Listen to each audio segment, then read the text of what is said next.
For an economic perspective on the unfolding situation, we've connected with Patrick Young.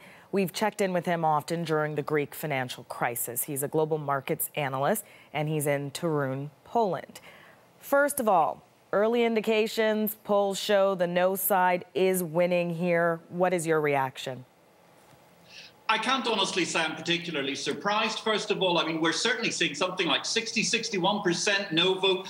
That's an incredible mandate going forward. But really, you just have to think about it from the perspective of the people. 50+% youth unemployment, 25% unemployment. A Great Depression has been upon Greece for 8 years, and you are asking them to vote yes to effectively 5, 10, 20, maybe 40 years of more poverty. It wasn't going to happen.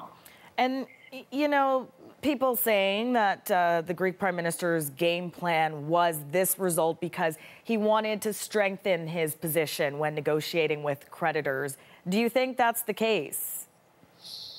I think, unfortunately, he's ended up with a very, very strong domestic political mandate. The problem is the creditors don't trust him. The creditors are incapable of giving him the debt relief that he actually desperately requires, because politically it's not going to happen within the European Union, because the German politicians won't let it happen, let alone many other countries. And second of all, the IMF now teeters on the brink of a credibility crisis, because ultimately they followed the Europeans in with a loan that was done on dubious terms that is not going to be paid back. And it's very difficult to see why, for example, Canadians who own 3% almost of the International Monetary Fund should suddenly be on the hook for their proportion of the $20+ billion that the IMF have effectively lost at this juncture.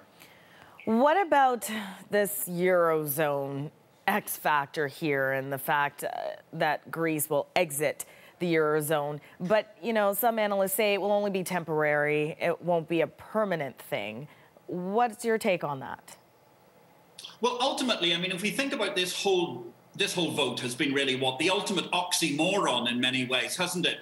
The situation with the euro is this. I cannot see any way the Greeks can manage to survive in the euro, because right now the banking system is in a liquidity crisis. They cannot pay out the euros that they need to pay out that the people want. Therefore, there's going to have to be a rationalisation. The government cannot pay their debts at the end of the month in euros, so they're going to have to issue some sort of IOUs. That means undoubtedly, whether they're pushed out by the EU, whether they just kind of ease their way out through a parallel currency, the Greeks are not going to be in the euro anymore.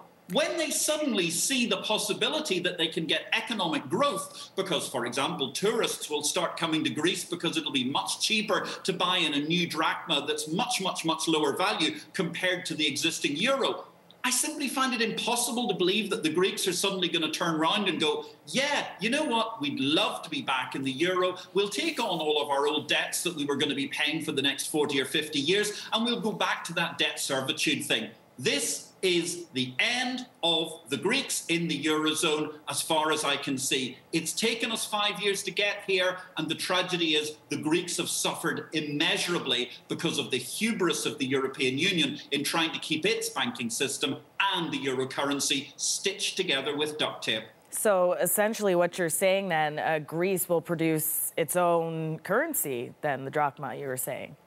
Yes, we're going to get a situation where the Greek government is going to start issuing, I would say, payments to its workers. I mean, that's going to be coming in 3-4 weeks' time. At the end of the month, everybody expects their salary. So they're going to be producing IOUs in some shape or form. And those are going to take the form ultimately of the prototype of what we will see as being the new drachma.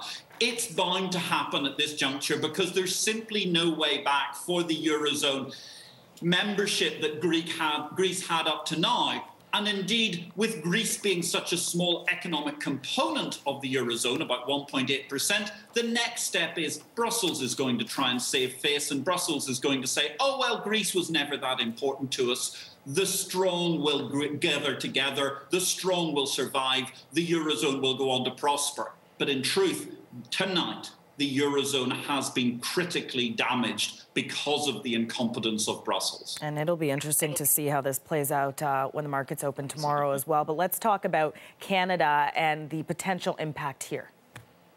Okay, well, the potential impact, first of all, is that, the IMF, that's 3% owned by Canada, more or less, and they've lent 20-something billion dollars to the Greeks, and they're not going to get their money back in the current terms. So, therefore, the IMF has just wasted some Canadian taxpayers' money, which I'm sure a lot of people are not going to be very happy about. Don't blame the government per se at this juncture, but it is true that overall in the IMF we're going to see a considerable civil war therein, and obviously Canada and other nations are going to be very unhappy. Looking towards the medium term, obviously the worry for Canada has got to be that we do see European economic contagion. The European Union per se has taken a terrible hit today, and economic confidence is going to be bashed, even though the Greek economy is not that important.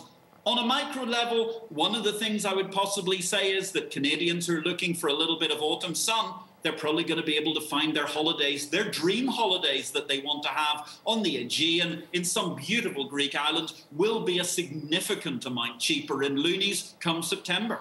Okay, well, I'll leave it there. We always appreciate your insight. Thank you, Patrick. It's global markets analyst Patrick Young in Torun, Poland.